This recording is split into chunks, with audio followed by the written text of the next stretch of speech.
buenas tardes, damas y caballeros.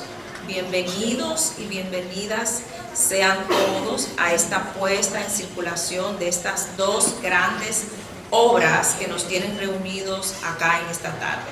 Para nosotros, Editorial Santuario y la Red Nacional de Lectura de República Dominicana, es un honor tenerlos acá a cada uno de ustedes. De verdad, muchísimas gracias por sacar este pequeñito momento de su agenda tan apretada y estar acá con nosotros compartiendo este momento, esta fiesta de la lectura y de la escritura. Vamos a comenzar este magno evento dándole la bienvenida y que se unan con nosotros a nuestra grandiosa mesa de honor. Primero, la licenciada Danetti Lugo, autora de la obra El arte de cobrar de forma efectiva. Gracias, licenciada autora, por acompañarnos en la mesa de honor. La segunda persona que nos acompañará es el señor Hamlet Domínguez Castillo, autor del libro Ramón Peli. Adelante, por favor. Gracias por acompañarnos. El doctor y mi amigo, doctor y amigo, lástima que no lo puedo pasar a los dos porque no me caben, por si no lo pasara a los dos. El doctor y amigo, se me fue el nombre, Lorenzo Araujo, escritor y psiquiatra, por favor.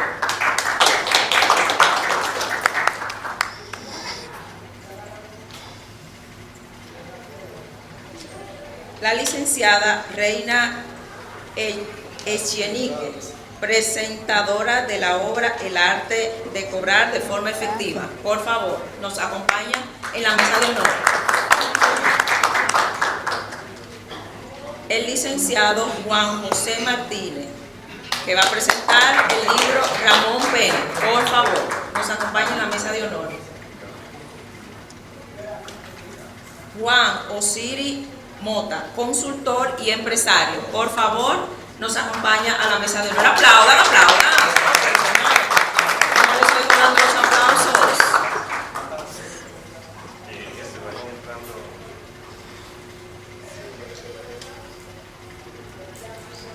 También nos acompaña la licenciada Adalgisa Méndez, directora docente del Centro de Comunicaciones. Adelante, por favor.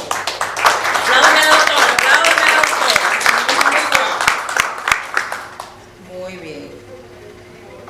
¿Sabes? Si no me falta alguien, pero no lo veo acá. Me falta alguien, ¿sabes? Pero no lo veo acá. Maestro Bravo no vino. Ok, el maestro Bravo. Si viene el Entonces, exacto. Gracias, Isael, por ocupar el espacio. Bueno, pensé que ibas a ocupar el espacio. Muy bien.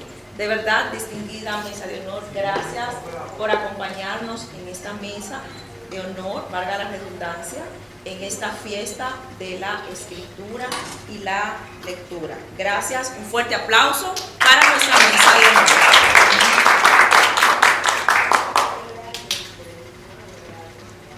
Vamos a iniciar con las palabras del doctor Lorenzo Araujo en nombre de Editorial Santuario y la Red Nacional de Clubes de Lectura. Un aplauso para el doctor. Buenas noches a todos. Es un placer infinito para nosotros tener el honor de dirigirnos a ustedes en esta noche y en esta ocasión en representación de la Editorial Santuario y por supuesto la representación nuestra. Queríamos en una forma bastante simple resaltar lo que hacemos. ¿Qué es lo que hacemos? Leemos, somos lectores. ¿Cuál es la función de la lectura entonces? ¿Qué es leer? ¿Qué es lo que hace un escritor? ¿Y qué es lo que hace un lector? Cuando tratamos de encontrar una definición, una explicación para decir qué somos, qué es lo que hacemos. Nos damos cuenta que si quisiésemos explicar qué es leer, tendríamos problemas, porque es tan simple aparentemente que no habría una forma coherente de explicarlo. Entonces nos haríamos una segunda pregunta. En vez de qué es leer, ¿qué es la lectura? También encontraríamos el mismo escollo de que la simpleza nos plantea algunas dificultades de hacer una definición clara. Entonces, cuando nos abocamos cuál es la función de leer o de la lectura, vamos a encontrar entonces un camino, una forma más posible de explicar las dos otras preguntas a través de cuál es la función de la lectura. Y dentro de este concepto de la lectura, entonces, ¿por qué leemos? ¿Por qué se lee? ¿Qué es lo que buscamos cuando una persona lee? Tendríamos entonces que definir qué es un lector. En una definición operativa, un lector es la persona que lee. Pero para leer algo, ese algo tiene que ser escrito. Entonces, ¿qué es un escritor? Nos encontramos en que en una dimensión perfecta, el escritor y el lector se encuentran unidos de tal forma que es muy difícil separar y saber quién es uno y quién es el otro. En el proceso de escribir, se lee, se está leyendo en el proceso de escribir, pero en el proceso de leer se está escribiendo. La obra que se lee es un libro. Y el libro, desde las más antigüedades, dentro de las diferentes definiciones que tiene, es una fuente. Y esa fuente puede ser una fuente de información, puede ser una fuente de conocimientos, pero en el sentido genérico, como obra de arte, el libro es una obra de arte. Y como libro y como obra de arte, entonces, es una actividad que leer le produce a la gente que lee la obra de arte, porque el placer. El placer es la naturaleza del arte. Y por ese placer se estimula el hombre para leer y encontrar en el libro lo que es el arte, una regresión espiritual donde se vuelve a conjugar el sentido del ser humano físico con el sentido espiritual. El lector encuentra a través de la página del libro, considerado como una obra de arte, en una forma en que él mismo, que es lector, pero que también un escritor, encuentra representadas su vida, su vivencia, su experiencia vital, su religión, su credo y más que todo, su centro en la cultura en que se desarrolla. El escritor transfiere a la escritura una visión que podríamos, para intentar explicarla de un modo operativo, la naturaleza de una gota de agua condensada. El agua tiene que transformarse en vapor y ese vapor de agua encontrar un lugar donde se refleje que sea más frío que ella, y de vapor, que es aire o intangible, volver a conciliarse en forma física de agua. Eso es lo que hace el escritor y es lo que hace el lector. El escritor condensa lo que ha acumulado a través de las percepciones visuales y todas las modalidades perceptiva, auditoria, y entonces la condensa en un espacio del cerebro que podría tener un nombre y un lugar específico, y de ahí la devuelve a la humanidad. Por esa razón, lo que crea el autor, como ese producto profundo de su experiencia y de su naturaleza humana, no se pierde jamás. No se pierde jamás. Se mantiene. Se considera, se cree en la mayor parte de veces que la primera lectora del mundo, la primera persona que leyó, que fue la primera escritora, es una mujer en Indiana, la princesa hija del rey Algón, que concibió y escribió en su época, se considera el primer libro de poesía que influenció y ha influenciado el resto del mundo conocido en los últimos 3 o 4 mil años. Lo que escribió ella y su poesía permanece. Se cree que en el Antiguo Testamento y otros libros religiosos aparecen conceptos, himnos y poemas de la Indiana. Entonces, lo que queremos decir, como ya lo hemos dicho, es que la creación del escritor, que es una integración, una síntesis de los sentidos de la experiencia humana transformada en la más profunda de las espiritualidades, una vez concebida y creada, no se pierde. No se pierde. Podríamos testificar en esto como concepto de escritura. ¿Hay escritura mala o hay escritura buena? No hay esa definición. El concepto que está explicado desde 1600 y tanto en el prólogo de Lazarillo de Tormes, no hay obra, dice Plinio, que por mala que fuese, no tuviese algo bueno y algo que enseñar.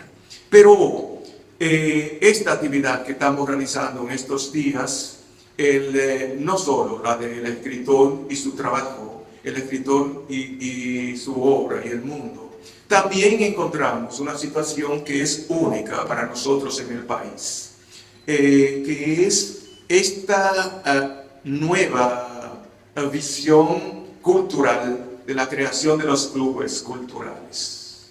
No habíamos tenido nunca una situación igual en el país y quizás por lo que sepamos en el mundo. ¿Qué es lo que esto hace? Es una agencia entonces que promueve el encuentro entre los hombres dentro de un espacio cultural para que se reúnan. Y en esa reunión nos encontremos como seres humanos y hagamos juntos lo que se hace con el libro, leerlo. Pero, como hemos dicho ya, un concepto del libro es una tabula rasa, es decir, una pantalla en blanco, en el cual, como hemos citado del prólogo de Lazarillo, en un libro, que es una obra de arte, nos proyectamos nosotros mismos. Es decir, 100 personas leyendo el mismo libro, vamos a encontrar contenido, cosas diferentes, visiones diferentes, sentimientos y emociones diferentes. Y cuando trabajamos como grupos en un club de lectores, entonces ese encuentro es lo que hacemos, lo que se hace siempre con el arte en términos humanos. Cuando encontramos algo, como la definición de arte, que es la expresión o el sentido de la belleza, y bello como aquello que visto u oído no cause un deleite espiritual. Y el deleite espiritual reducido a lo que es el placer de la vida. Es decir, cuando nos reunimos a través de estos grupos, de estos clubes, entonces recreamos, celebramos la existencia humana en toda su dimensión y la proyectamos. Y como ya hemos dicho, el lector es un escritor. Para leer, está escribiendo, y la mayor parte, la gente que lee, que encuentra ese placer, termina siendo un escritor en el proceso de comunicarle a otro lo que ha aprendido. Muchas gracias.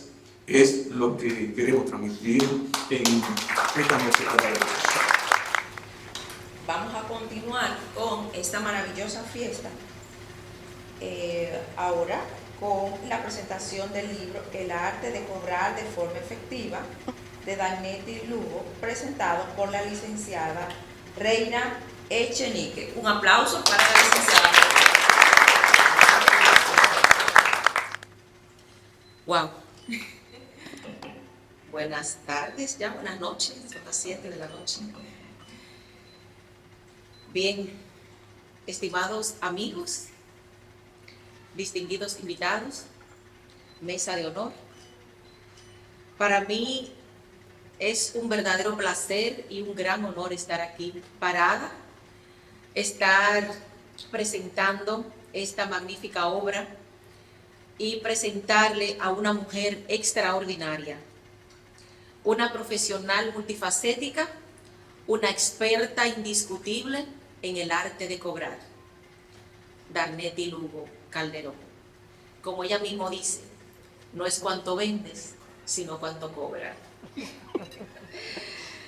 Darneti no es solo una autora, es una fuerza impulsora en el mundo del derecho, las finanzas y el desarrollo empresarial,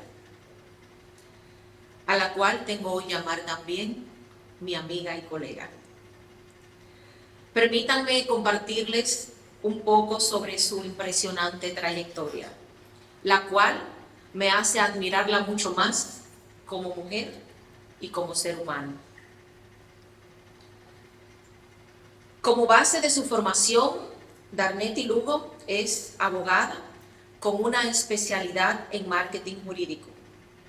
Su sed de conocimiento la ha llevado a obtener una maestría en Derecho Laboral y Administrativo y a convertirse en máster en Administración de Créditos, Cobranzas y Negociación por el prestigioso Credit Management Business School de España. Pero Darneti no se detiene ahí, en los títulos académicos. Como yo siempre le digo, es una ratona de biblioteca. Es una profesional certificada en DICS, Serious Game y en Motion por la Coaching Play Federation de Colombia.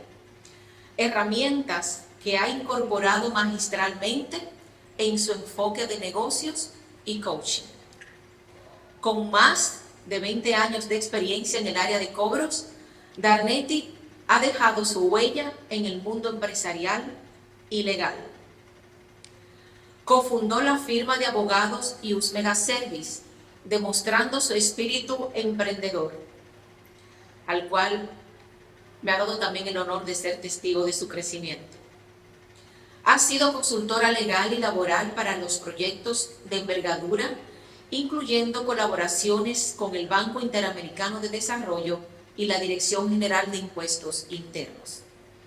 Su pasión por compartir sus conocimientos la ha llevado a ser docente en instituciones como Infotep, Hamilton Young, EduTech y actualmente imparte la maestría de Derecho Laboral a nivel de maestría en la UCE. Su experiencia y conocimientos han trascendido fronteras. En el 2019, Darneti Lugo participó como moderadora en México del costo del modelo Partner para firmas legales de la Asociación Latinoamericana y del Caribe de Derecho y Economía. Darneti no solo es una experta, sino también una comunicadora nata. En el 2020 lanzó su ebook El ABC Laboral para Emprendedores. Ha sido articulista de temas laborales para reconocidos medios como los periódicos El Día y El Nacional, la revista especializada El Mundo de los Negocios y el portal El Empresariado. Es miembro certificada del Team Maxwell con el Maxwell Leadership, del Colegio de Abogados de República Dominicana, del Club de Lectoras Creciendo Juntas y del Observatorio de Medios Digitales Dominicanos. Hoy, Darneti nos trae la culminación de años de experiencias, investigación y pasión en forma de su nuevo libro, El arte de cobrar de forma efectiva. Este libro no solo es una guía, sino que es un compendio de sabiduría práctica, estrategias probadas y conocimientos vanguardistas en el campo de las cobranzas y la gestión financiera. Señoras y señores, sin más preámbulo, es un honor presentarles a una verdadera experta en su campo, coach, oradora, capacitadora y ahora autora del arte de cobrar de forma efectiva, Darnetti Margarita Lugo Calderón.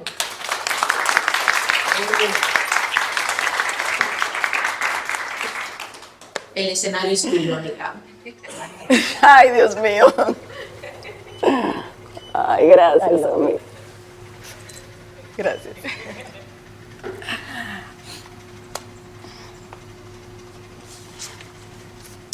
Bien, muy buenas noches. Me siento muy honrada y complacida de poder estar aquí. Para mí es un sueño.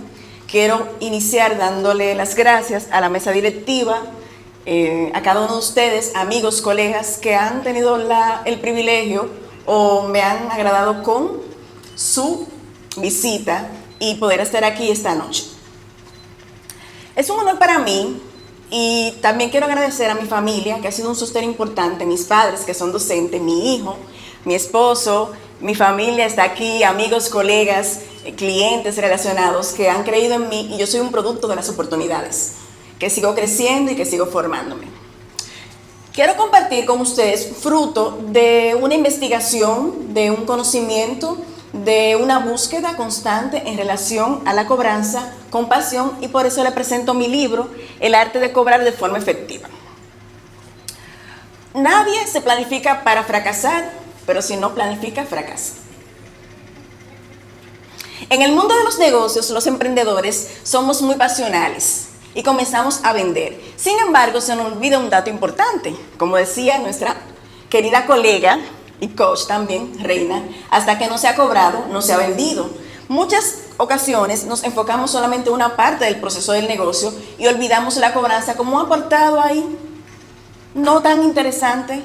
Y sin embargo, eso puede afectar nuestras finanzas y la operatividad del negocio. Por eso es importante que le hagan planificación dentro de los departamentos que vincule el crédito y la cobranza. Es una realidad que este libro es una convicción de que el arte de cobrar es una habilidad que debe tener todo dueño de negocio, todo líder de departamentos de cobro y que debe ponerlo en práctica en su haber para cobrar de forma efectiva. Me recuerdo una de mis alumnas trabajando en la parte de la cobranza que su jefe le dice, ¿cuánto hemos facturado? Le dice, hemos facturado 5 millones de pesos, a lo que el señor se alegra y le dice, ok, vamos a invertir en tales proyectos y en tales vehículos. Cuando le lleva el estado de cuenta le dice, ¿y cuánto hemos cobrado? Dice 200,000 pesos, pero usted me dijo que habíamos facturado 5,000. Se quedó con la ilusión de que solamente tenía una proyección de una venta, pero no se había perfeccionado a través de la cobranza, que es lo que genera el cash flow y la sostenibilidad. Ojo, el cash flow y la sostenibilidad. Entonces, dentro de la inspiración, ¿qué me motivó a hacer este libro? Básicamente, ustedes, los emprendedores, los soñadores, lo que cada día apuestan a crecer su negocio, a tener operatividad, a querer tener un valor por su servicio. Y en esa investigación me di cuenta que tenemos muchos miedos. Uno de los miedos más comunes en Latinoamérica, que es el 25% de las personas le tienen miedo a volar en avión. 2 de cada 3 personas le tienen miedo a cobrar. Cobrar por tu servicio, cobrar por tu factura, porque tiene temor al rechazo, al miedo, vergüenza o simplemente porque no tiene la preparación necesaria y tiene esos bloqueos mentales. Entonces, en esa búsqueda no encontraba material de cobra, pero sí mucho de venta. Y eso me llamó poderosamente la atención. Nos enfocábamos más en la venta, pero no había un material que pudiera recoger información importante para los emprendedores para que pudieran mantener saludables sus finanzas. Entonces, en esa búsqueda, creo el libro El arte de cobrar de forma efectiva, porque tenemos que ser honestos. ¿De qué nos sirve un carro si no tiene gasolina? Asimismo pasaría con una empresa si no tenemos recursos. No podemos hacer inversiones, tendríamos que tomar préstamos onerosos o simplemente no descapitalizamos. Y ese fue un punto neurálgico para escribir este libro. Apoyar a los emprendedores para que puedan crecer y que puedan tener una base a través de esta herramienta para cobrar, ya sea con un departamento o ya sea ellos de manera directa. Mi objetivo, ayudarle a la parte de la capitalización de su negocio, aumentar el flujo y evitar que las empresas se deterioren financieramente. Porque un negocio sin flujo de caja no funciona. Dentro de los pilares, establecí 7 pilares en el desarrollo de mi libro El arte de cobrar. El primero que abordo específicamente es la historia del cobro, cómo surge el crédito, de un crédito general a un crédito relacional, en función a los intereses de cada persona. Ya no hay un crédito solamente general, sino en función a cada persona, a su situación económica, a sus intereses. Y eso fue un punto importante investigado en mi libro. También un proceso de optimización de crédito a través de buenas políticas de créditos robustas que debemos planificar previamente antes del otorgamiento del crédito. Lo mismo que también el oficial de cobro, una parte o un protagonista en mi libro, porque es el que hace la labor y tiene una ardua labor de negociación, persuasión, inteligencia emocional y pasar de una cobranza tradicional a la neurocobranza, que es otro de los pilares que trabajo en mi libro, de la neurociencia aplicadas a las cobranzas, donde el nuevo cliente tiene otros intereses, tiene otros lenguajes, tiene otros comportamientos y tenemos que adecuarnos a ese entorno disruptivo que viene del crédito, de los riesgos, las negociaciones y la cobranza para aplicarla en nuestro día a día. También hablo sobre la tecnología y la automatización. Por ejemplo, en Perú ya comenzaron a utilizar el cobro a través de robots. En otros países utilizan la automatización a través del WhatsApp, correo electrónico, y eso es un tema muy importante porque nos apoya a eficientizar el trabajo y a poder manejar los KPI en relación a la productividad. Otro punto importante es el liderazgo. El liderazgo que debe tener la persona que hace el cobro. El liderazgo, me recuerdo a propósito que Reina también le tocó viajar allá a México para reunirnos con nuestro mentor John Maxwell. Y en esas preguntas que se eligen, tuve el privilegio de ser seleccionada de 2,000 personas y me dice, párate para que me hagas la pregunta. ¿Por qué se te ocurrió esa pregunta? Yo le hacía la siguiente pregunta. ¿Cómo usted como mentor de tantos líderes puede lidiar en función al liderazgo y a los obstáculos que se les presentan? Y él me dijo, los obstáculos son oportunidades disfrazadas. Cuando te pase algo como líder, no pregunte para qué, por qué, sino para qué te ocurre, para crecimiento, porque el liderazgo es proceso, el liderazgo es evolución, el liderazgo es influencia, el liderazgo es salir de una zona de confort a una zona de crecimiento, a una mentalidad de crecimiento, a una mentalidad de aprendizaje. Y ese es el llamado a seguir aprendiendo a través de la lectura, a seguir impactando a través de nuestro trabajo. Los líderes de cobros tenemos un rol importante, no solamente cobrar, sino centrarnos en las necesidades del cliente y darle alternativas favorables para tener una relación win-win, ganar-ganar. Conservar el cliente y conservar la cobranza. Entonces, esta fue una reflexión que he aplicado en el día a día, que el liderazgo es proceso. A veces queremos los resultados, pero no queremos valorar el proceso. Y el proceso es necesario, porque así lo hace la naturaleza, para poderlo disfrutar. Vivir y disfrutar el proceso para lograr los resultados. Entonces, básicamente, resumen de lo que encontrarán en mi libro. Reducir drásticamente las cuentas por cobrar vencidas, mejorar significativamente el flujo de caja, establecer relaciones mucho más sólidas con los clientes, con la nueva cobranza, pasar de una cobranza tradicional a una cobranza tridimensional, 360, enfocada en las nuevas tecnologías emergentes. Y no es un sueño lejano el arte de cobrar, ya lo tengo aquí. Hace mi amiga Mary Lois, que tuvimos una experiencia, en ese proceso de escritura me bloqueé. Se me dañó la laptop, me fui para México y ese resultado de los obstáculos fue lo que me impulsó a terminar el libro en 2 semanas, porque se me había borrado prácticamente todo. Y entonces, hablando con Marilois, me dijo, no, vamos a seguir adelante, y lo hicimos. O sea que ese sueño se convirtió en realidad. Amigos, el conocimiento es poder, pero es poder si lo transformamos, si lo aplicamos, si lo llevamos a cabo. Los invito a que puedan dar el primer paso, con la lectura de mi libro, El arte de cobrar, que no solamente es un libro, es una inversión a futuro de su empresa, porque tiene contenido revelador y herramientas ya probadas en relación a la cobranza y a impulsar la productividad.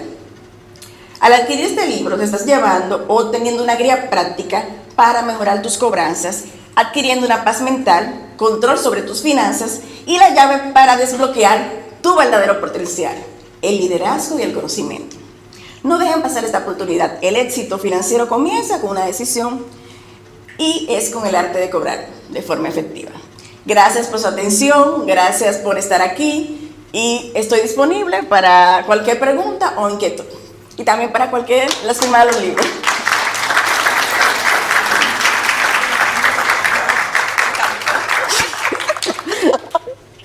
Me encantó. Ay, gracias. Lo que pasa es que somos compañeras de lágrimas. ¿Cuánto sufrimos mientras escribíamos y nos hacían las correcciones? Somos compañeras, sabemos de lo que estamos hablando. El libro de Darnetti está disponible. Sí, gracias. El libro de Darnetti está disponible para que cuando finalicemos el proceso, lo adquiera su ejemplar, porque los autores, como dijo el doctor, no somos nada sin los lectores. Entonces nosotros escribimos y nos encanta que lo lean. Bueno, segunda el libro parte. está disponible. Cuando finalicemos, pasen, adquieran sus ejemplares y la licenciada Darnetti se lo firmará y se podrán hacer una fotito con ella para el recuerdo. Continuamos con esta maravillosa fiesta. No se haga famosa, internacional. Vamos a presentar ahora al autor de la segunda obra que estamos presentando esta noche. Déjame ver, Él es el señor Hamlet Domínguez Castillo, que vamos a presentar no a él, porque lo quiero pasar a él, pero no es él. Primero va tu presentador, Hamlet, te quiero pasar a ti de primero, pero no eres tú el que va, Hamlet, por favor. Dame un segundito. Vamos a presentar al doctor Juan José Martínez. Juan José Martínez, que va a presentar el libro de Hamlet Domínguez Castillo. Aplausos para el doctor. Buenas noches a todos y todas. La verdad es un verdadero placer presentar al maestro Hamlet Domínguez Castillo. En honor a la verdad, lo conozco esta noche en físico.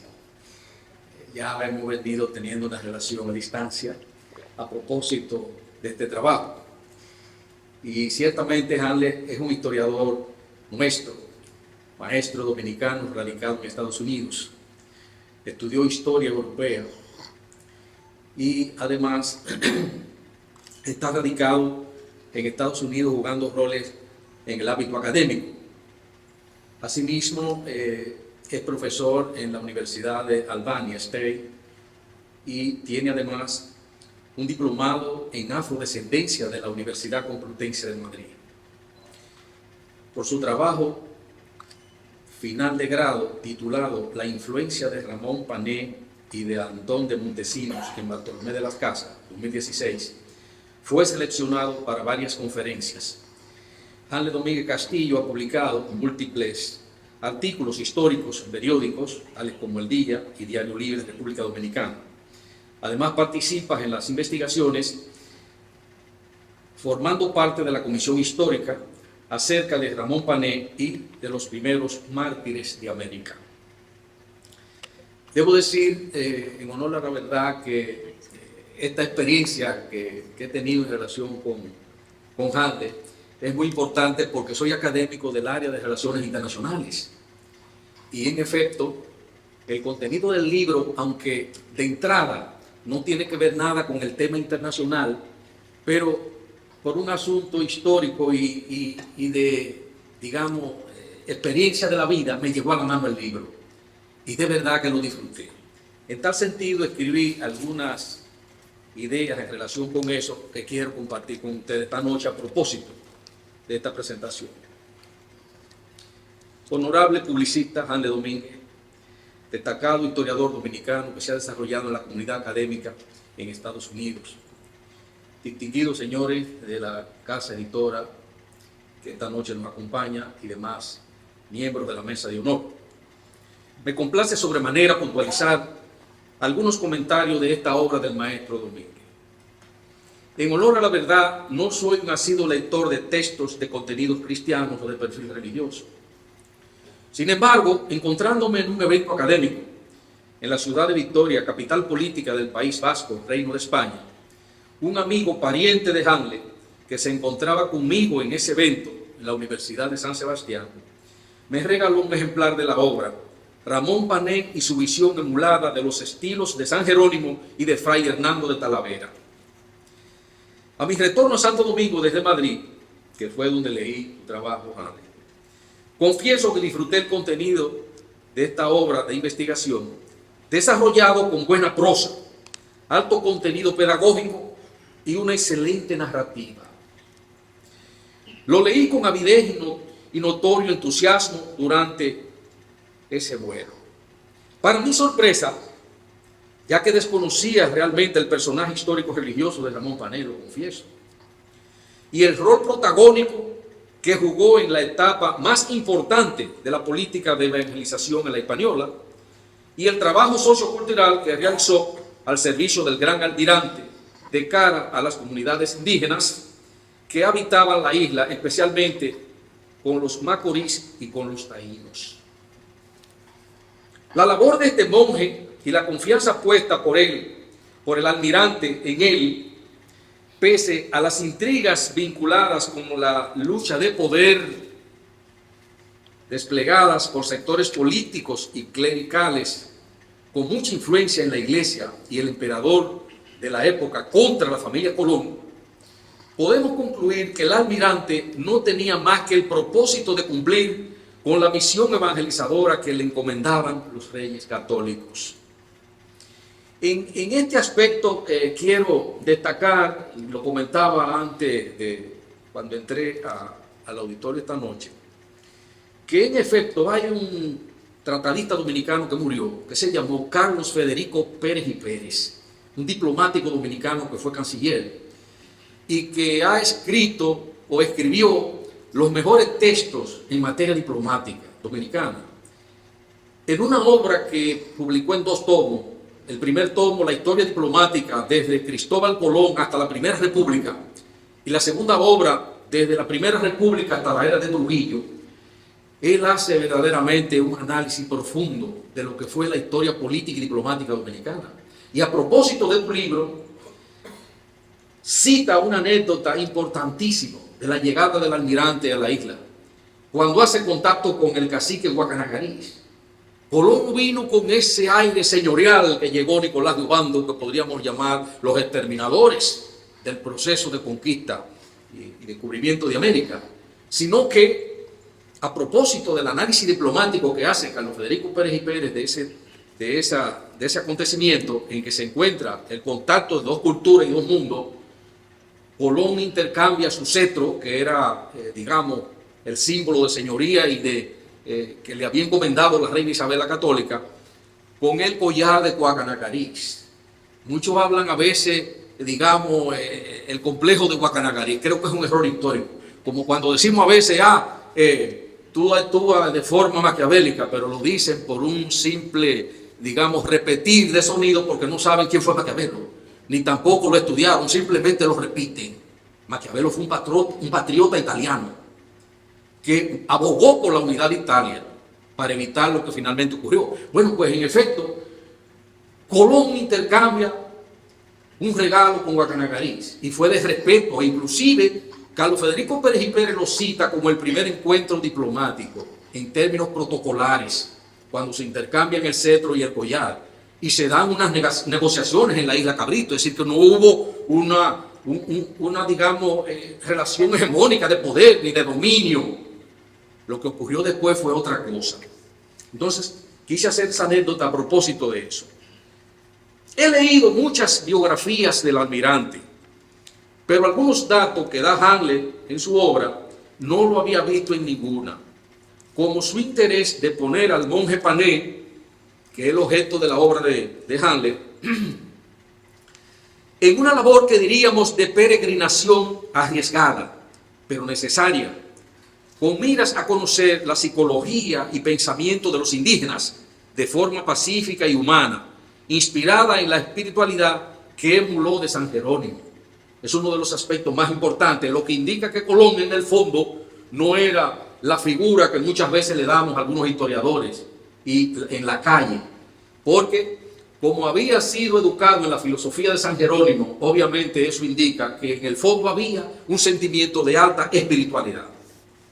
He aquí donde conecto el trasfondo de la defensa de los derechos humanos de Panet y Montesinos, quienes para mí, y a juzgar por los datos de Hamlet, fueron los precursores del trabajo que 2 décadas después rompe todos los esquemas a favor de los derechos humanos y de los indígenas, así como su defensa a favor de sus instituciones, derecho a la propiedad, a la libertad religiosa, como fue el fraile Francisco de Vitoria, fundador de la Orden de los Dominicos.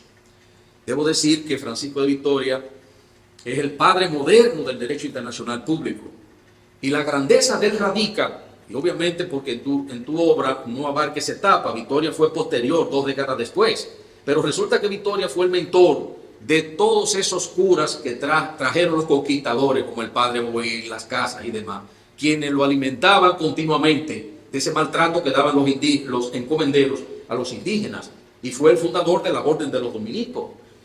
Y en efecto, Hamlet destaca un personero que en realidad, bueno, el personero no es de términos peyorativos, sino que es una figura que fue una especie, digamos, de jurista, que trabajó también a favor de los indígenas, pero de una manera más tímida, que fue Fray Pedro de Córdoba. Este y sus esfuerzos a favor de la comunidad indígena culminó con la promulgación de las leyes de Burgos, que flexibilizó el trato cruel de los encomenderos, que los encomenderos daban a los pueblos indígenas americanos.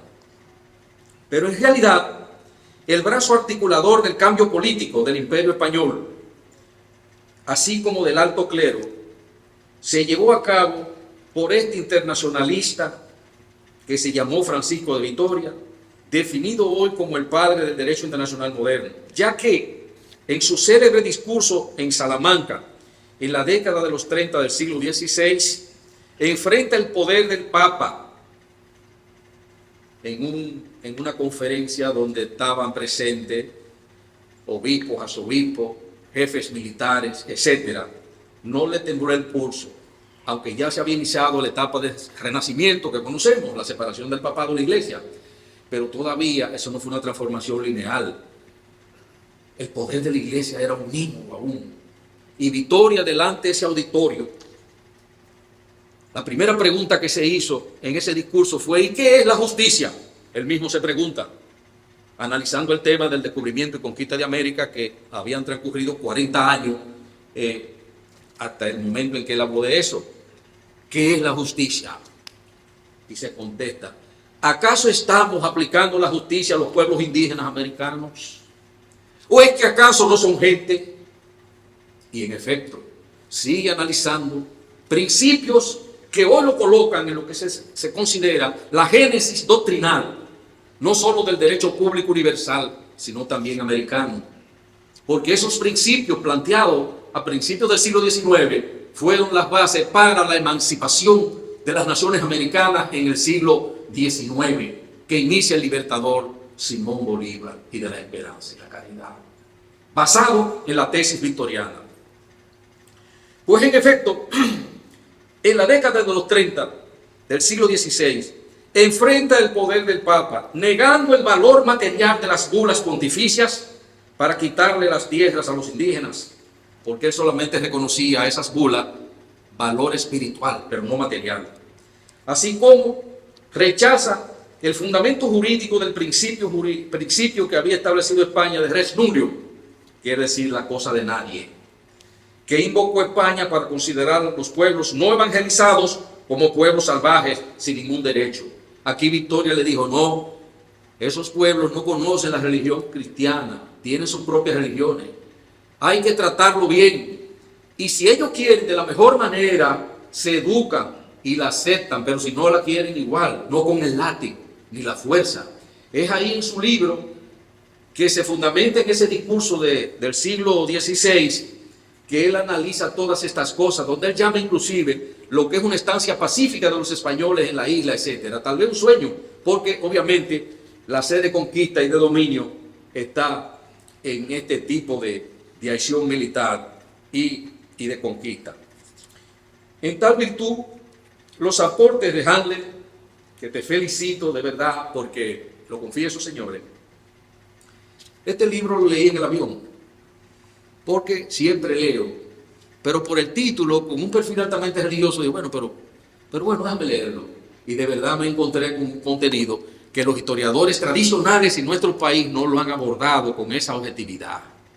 Lo hacen con pasión, pero pasión apoyando otros intereses o otra visión, no enfocando la realidad de lo que pasó. Por ejemplo, Handler plantea el conflicto que hubo entre las familias de los colones aquí, de Colón, con otros intereses religiosos que lo envidiaban y con gran influencia en España, que no vi ni he visto en ningunos otros libros, ni siquiera cuando estuve en el bachillerato, en los libros tradicionales, lo que permite sacar conclusiones sobre la realidad política, social y económica. En conclusión, este trabajo, Handler, son valiosos los conceptos y los análisis que tú haces para comprender las pugnas religiosas y políticas de la primera etapa del proceso de conquista y descubrimiento de América.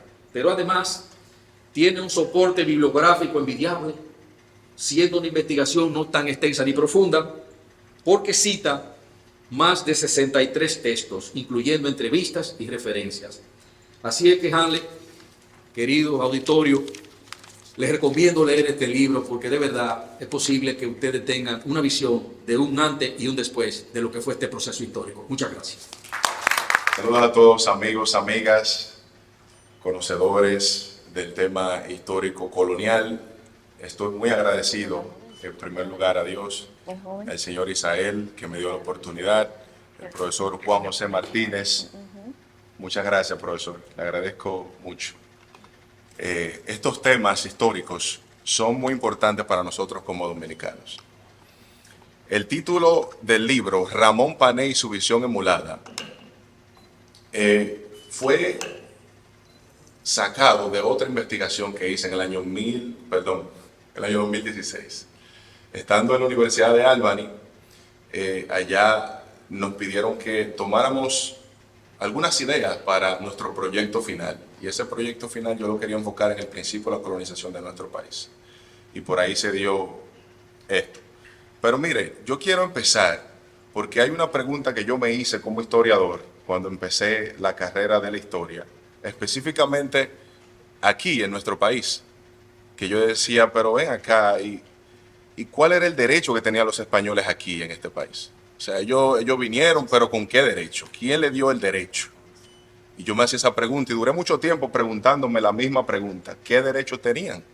O sea, ¿quién le dio estas tierras a ellos? Y en un momento yo dije, pero eso radica en el Papa. Me llegó esa idea, dije, eso radica en el Papa. Y pensando, me puse a escudriñar un poco más y me di cuenta de un texto bíblico, y esto no es algo religioso, pero que está relacionado con el Papa, al final de Mateo, cuando Jesús dice, y toda potestad se me es dada aquí en la tierra y en el cielo. Y eso se me retumbaba mucho en la cabeza y decía, pero que la potestad se la ha dado en el cielo y en la tierra. Y luego se hizo la conjetura de que el Papa es el representante de Dios en la tierra para los católicos. En ese sentido, me llevó a la bula Interecatera que le dio el Papa Alejandro VI a los reyes católicos, donde decía que obviamente esas tierras le pertenecían a los reyes de España, pero era porque el Papa tenía el designio dado por Dios, según los católicos, de que todo el reino bajo el cielo y la tierra le pertenecía al Papa. En ese sentido, yo dije, pero bueno, de aquí es que sale entonces esa pretendida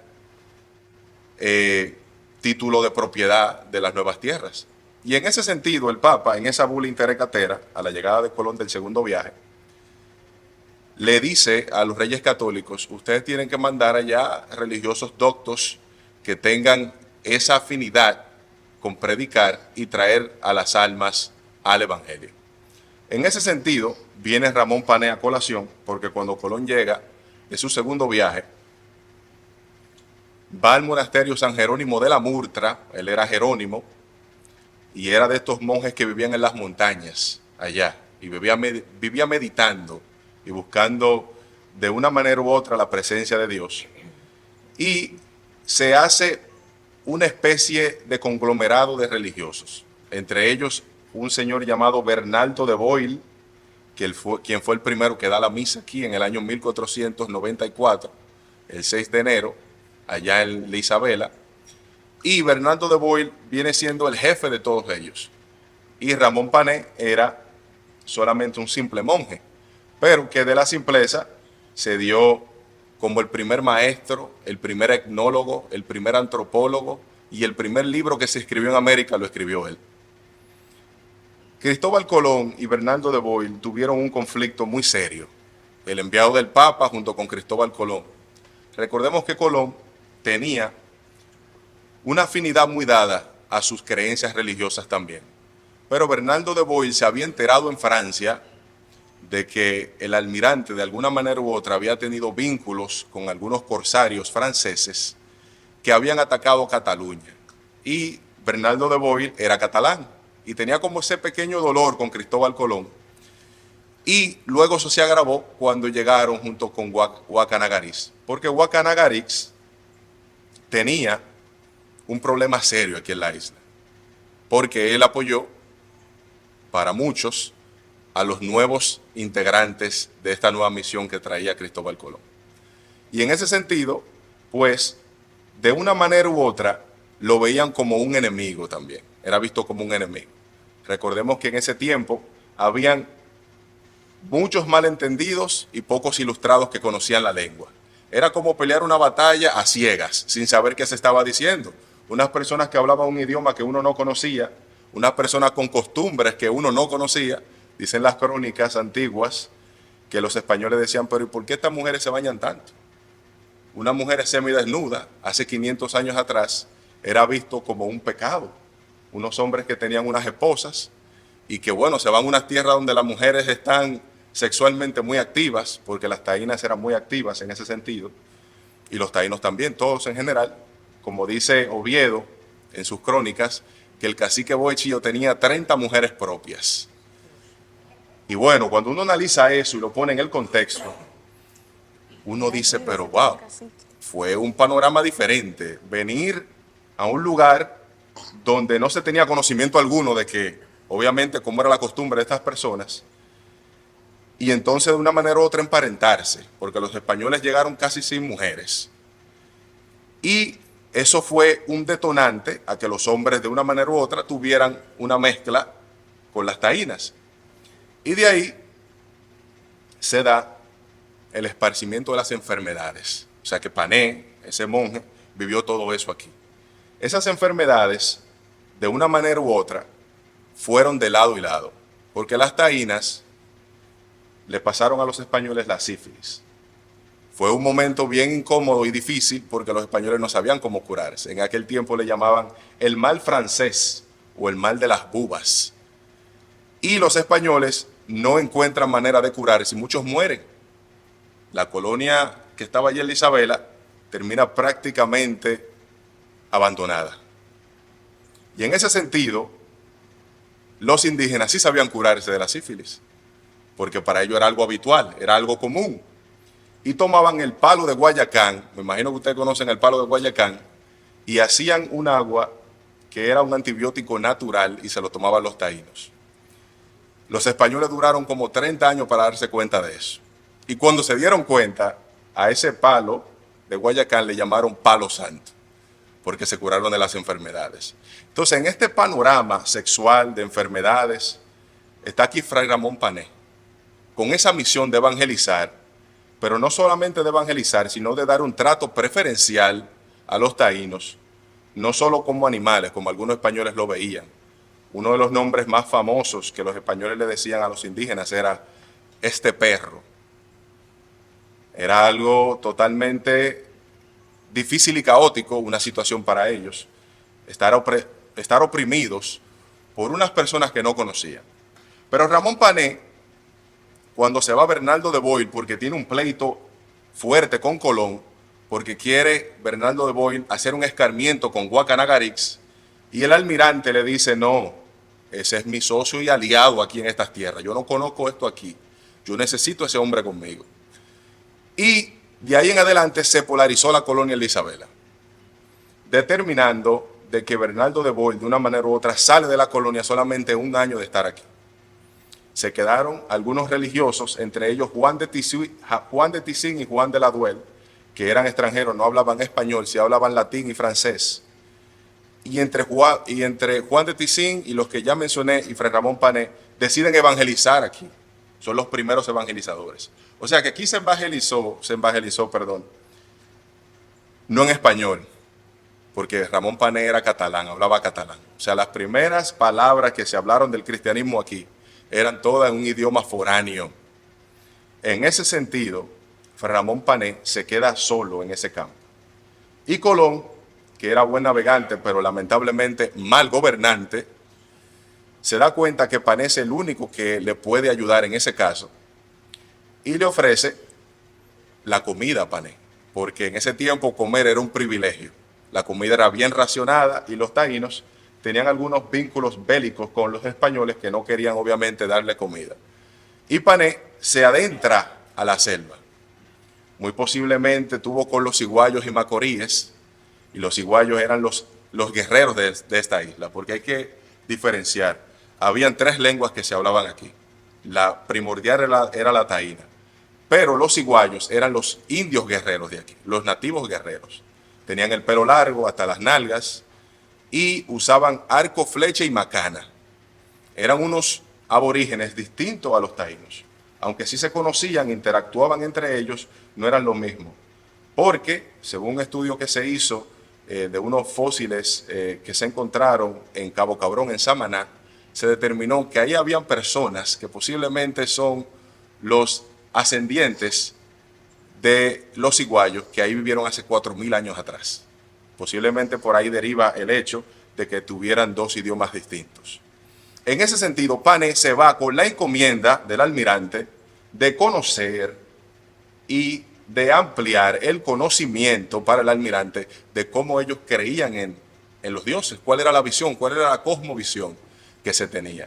Pero eso tenía un doble sentido: cristianizar por un lado y por otro conocer de una manera militar cuáles eran las armas de estos personajes que vivieron en esa región de Samaná. Pero pasado un tiempo, Pané se le acerca a Cristóbal Colón y le dice: almirante, pero mire, ¿qué hacemos? Pues yo no entiendo bien esta lengua. Y el almirante le dice: mire, yo quiero que usted se vaya a otro lado a vivir con Guarionex, que era el cacique que estaba sentado en La Vega, y allá él empieza a predicar y empieza a aprender y escribe un libro llamado Las Relaciones de las Antigüedades de los Indios. En ese libro, aproximadamente, si no me equivoco, de 27 capítulos, él relata todo lo que aprendió de los indios. Y Colón lo utiliza de una manera de conocimiento, pero no le da tanta importancia. La importancia se la damos ahora, porque fue el primer libro escrito en América, y no solo en América, sino de ese ámbito religioso, quizás en el mundo entero. Y Pané, con su visión emulada de San Jerónimo, pues lo aprovecha al máximo. En ese sentido, en España estaba pasando una situación similar con otro personaje llamado Fray Hernando de Talavera, por eso lo menciona en el título del libro, quien fue el primer arzobispo de Granada y fue el señor que de una manera u otra evangelizó a los musulmanes que estaban allá. Y Pané copia, aparece un texto del año 1496 que escribió Hernando de Talavera, que dice las oraciones básicas, el Padre Nuestro, la Ave María, etc. Y Pané le enseña lo mismo a los indígenas, de una manera coincidencial. Cuando este señor, Fray Hernando de Talavera, era consejero y el confesor de la reina Isabel. O sea que todos los libros que pasaban para evangelizar pasaban por la mano de él y de la reina por directriz de él, pues lo enviaba a América. O sea, eso se prueba en esta investigación, algo nunca antes dicho. Bueno, Pero la importancia de este libro no solamente es de Pané, ya que hay un grupo de artículos que son de mi autoría, que fueron publicados en el periódico El Día, que hablan del principio de la colonización. Por ejemplo, uno de los títulos es El primer problema de las pacas de ropa en Santo Domingo. Ustedes se preguntarán, pero ven acá, ¿ya desde ese tiempo había un problema de la paca de ropa? Pues sí, en el año 1502 aquí se dio un problema de la ropa en esta ciudad de Santo Domingo. Porque el almirante Cristóbal Colón, su padre había sido tejedor, Domingo Colón, nacido en Saona, por eso la isla Saona también tiene el nombre Saona, y allá el almirante no le gustaba que le mencionaran que su padre había sido tejedor, porque Colón de una manera u otra no quería que se conociera un poco de su pasado. Entonces, ya estando aquí, la colonia establecida en Santo Domingo, que el nombre de la ciudad de Santo Domingo viene del padre de Cristóbal Colón, Domingo Colón. Lo que pasa es que Colón tenía una visión dinástica de expandir, obviamente, su legado en América. Bueno, entonces ese problema de la ropa se da entre Nicolás de Obando y Colón. Por eso Nicolás de Obando nunca dejó que el almirante llegara aquí, luego de él ser gobernador, porque veía de que Colón de una manera u otra le trunchó el camino. Porque los reyes lo amonestaron allá en España. Porque Colón quería mandar una ropa y las personas que venían con Obando se dieron cuenta del negocio que había aquí en Santo Domingo con la ropa y todo el mundo quiso entonces meter ropa en sus bultos para traerlo aquí a Santo Domingo. En esa tesitura, Nicolás de Obando le dice a los reyes, pero ¿y qué yo puedo hacer? Pues ya la gente entraron a la ropa. Y los reyes le dicen, mire, usted no puede dejar de ninguna manera que esa ropa se venda en Santo Domingo, pero no lo diga aquí, porque la gente no va a querer ir después. Y Cristóbal Colón ya tenía su negocio planteado, con una ropa que envió con un emisario dentro de las naves de Nicolás de Obando. En ese sentido, cuando llegan aquí a Santo Domingo, el negocio de Colón no fluye, porque la ropa que Colón mandaba tenía un precio muy alto y aquí los colonos estaban prácticamente sobreviviendo. Y bueno, de ahí se da ese problema con Colón y Obando. Otro de los artículos que aquí se menciona en este libro es si el río Jaina era la antigua mina del rey Salomón. Y ustedes se preguntarán, ¿pero qué tiene que ver Salomón con este país?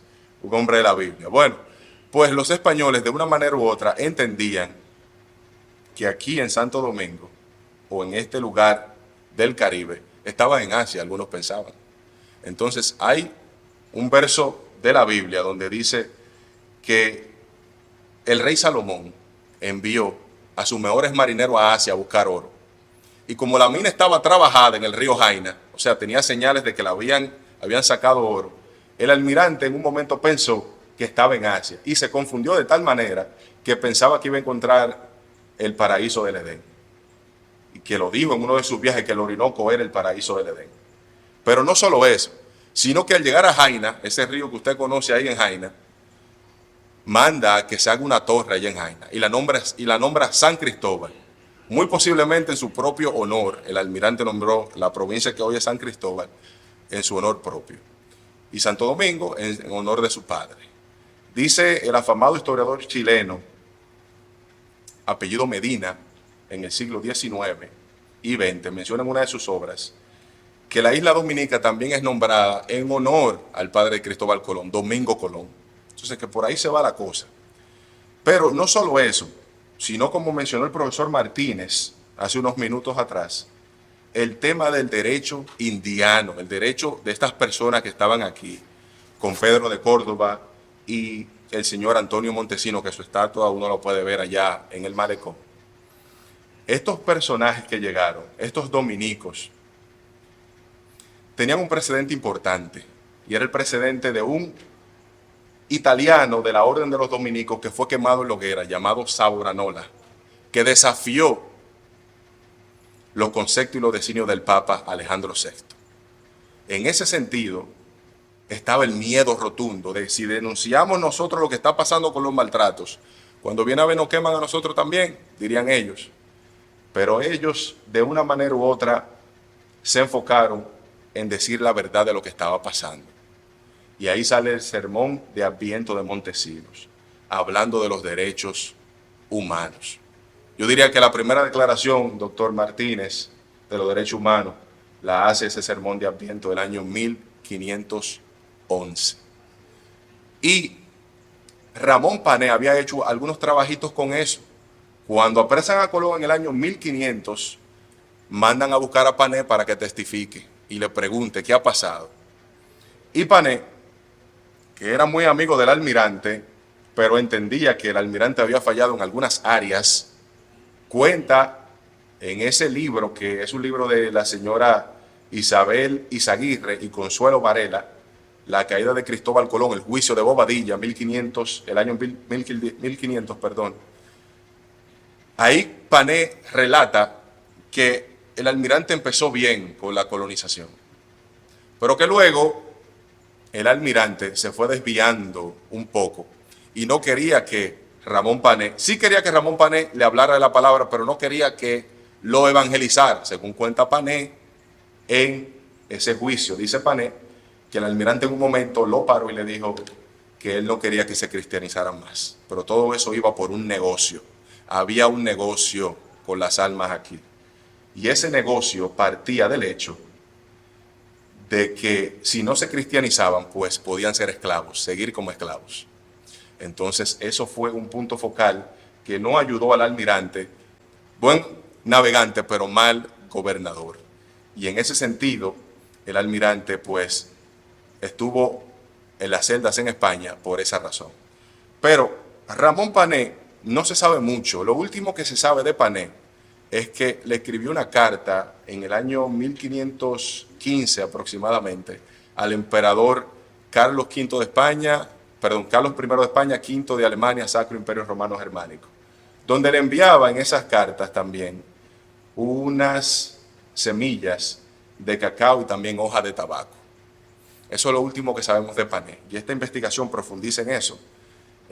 Se han acercado a mí personas del Vaticano, postuladores del Vaticano, que quieren beatificar a Ramón Pané, porque este trabajo investigativo le ha llamado la atención a ellos para empezar con las bases de lo que sería la puesta en escena de Pané, como un personaje más conocido, yo diría, y posteriormente lo que sería su beatificación. Yo no soy un religioso, pero me apasiona la historia de mi país. Y eso me llegó a un punto tal que yo no dormía investigando. Es como cuando uno está viendo una novela que uno quiere ver el próximo capítulo, qué es lo que viene. Yo quería ver qué era lo que estaba pasando. Yo quería ver, aunque sea visualizarlo en mi mente, cuál era el próximo episodio. Y todos esos episodios son episodios maravillosos, que tienen su tragedia, pero maravilloso al fin. Concluyo diciéndole que este libro es mi primer libro, pero al mismo tiempo es un esfuerzo de dar a conocer nuestra historia como dominicanos y también un origen cultural que nace a principios del siglo XVI. Muchas gracias. Muchísimas gracias por acompañarnos. Buenas noches. Hagamos